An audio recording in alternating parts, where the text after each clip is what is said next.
Hello.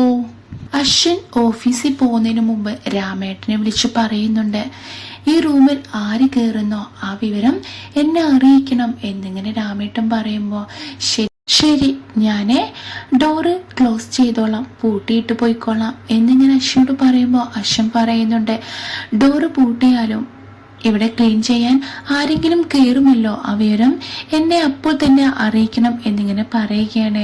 അങ്ങനെ രാമേട്ടൻ പറയുന്നുണ്ട് ശരി എന്നിങ്ങനെ പറഞ്ഞിട്ട് അശ്വൻ അവിടുന്ന് പോകുന്നുണ്ട്.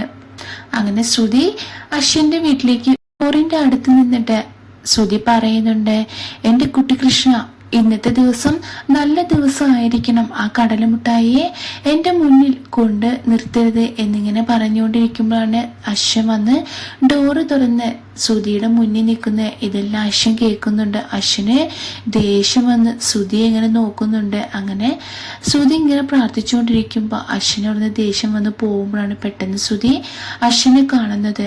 ശ്രുതി പറയുന്നുണ്ട്, ഞാൻ ഈ പറഞ്ഞതെല്ലാം ഈ കടലമുട്ടായി കേട്ടിട്ടുണ്ടാവോ എന്നിങ്ങനെ പറഞ്ഞിട്ട്, ഞാൻ എന്തിനാ പേടിക്കുന്നത്, ഞാൻ കുട്ടികൃഷ്ണനോടല്ലേ പറഞ്ഞത്, കേട്ടിട്ടുണ്ടാവില്ല എന്നൊക്കെ പറഞ്ഞ് ശ്രുതി അവിടുന്ന് പോകുന്നുണ്ട്.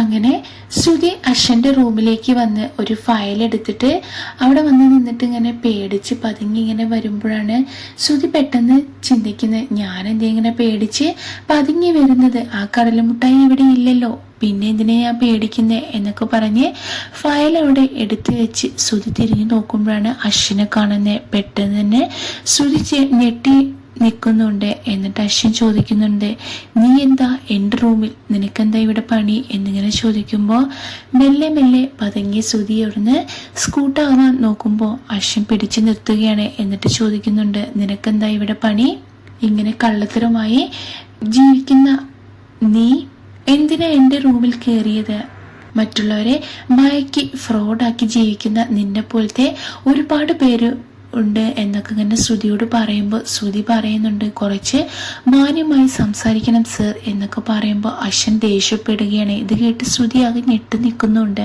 എൻ്റെ ചേച്ചിയും മുത്തശ്ശിയും നീ പറ്റിച്ചാൽ മതി, പക്ഷേ എന്നെ പറ്റിക്കാൻ നീ വരണ്ട എന്നിങ്ങനെ പറയുമ്പോൾ ശ്രുതി പറയുന്നുണ്ട്, അവരുടെ ക്വാളിറ്റി ഒന്നും നിങ്ങൾക്കില്ല മിസ്റ്റർ എന്നിങ്ങനെ പറയുമ്പോൾ അശ്വൻ ദേഷ്യപ്പെടുകയാണ്. എന്നിട്ട് പറയുന്നുണ്ട്, ഇവിടെ വന്ന് ജോലി ചെയ്യുമ്പോൾ അതിൻ്റെ സത്യസന്ധതയെങ്കിലും നീ കാണിച്ചിരിക്കണം, അതിൻ്റെ ക്വാളിറ്റി പോലും നിനക്കില്ല, ഇവിടുന്ന് കിട്ടുന്ന പണത്തിൻ്റെ ഒരു നന്ദി പോലും നീ കാണിക്കുന്നില്ല എന്നൊക്കെ ഇങ്ങനെ പറയുമ്പോൾ ശ്രുതി ആകെ ഞെട്ടി നിൽക്കുകയാണ്. എന്താ സർ ഇങ്ങനെയൊക്കെ സംസാരിക്കുന്നത്, ഞാൻ എന്ത് തെറ്റ് ചെയ്തു എന്നിങ്ങനെ ചോദിക്കുമ്പോൾ അശ്വൻ പറയുന്നുണ്ട്, നീയല്ലേ എൻ്റെ ഫോണിൻ്റെ റിംഗ് ടോൺ മാറ്റിയത്, എൻ്റെ ഷൂവിൽ ജ്യൂസ് ഒഴിച്ചത് നീയല്ലേ എന്നൊക്കെ ഇങ്ങനെ പറയുമ്പോൾ ശ്രുതി ആകെ പതുങ്ങി നിൽക്കുകയാണ്. ഞാനിതൊന്നും ചെയ്തിട്ടില്ല എന്നൊക്കെ പറയുമ്പോൾ മിണ്ടരുത്, നീ മാത്രമാണ് അത് ചെയ്തത്, എൻ്റെ ലാപ്ടോപ്പും നീയല്ല കേടുവരുത്തിയേ എന്നൊക്കെ ശ്രുതിയോട് പറയുമ്പോൾ ശ്രുതി ആയി ഞെട്ടി നിൽക്കുകയാണ്. സർ ഞാൻ എന്നൊക്കെ പറയുമ്പോൾ നീ തന്നെയാണ് ചെയ്തത്, നീ അല്ല എന്നൊക്കെ പറഞ്ഞാലും നീ തന്നെയാണ് ചെയ്തത് എന്നിങ്ങനെ അശ്വൻ ശ്രുതിയോട് പറയുമ്പോൾ ശ്രുതി ആയി ഞെട്ടി നിൽക്കുകയാണ് ചെയ്യുന്നത്.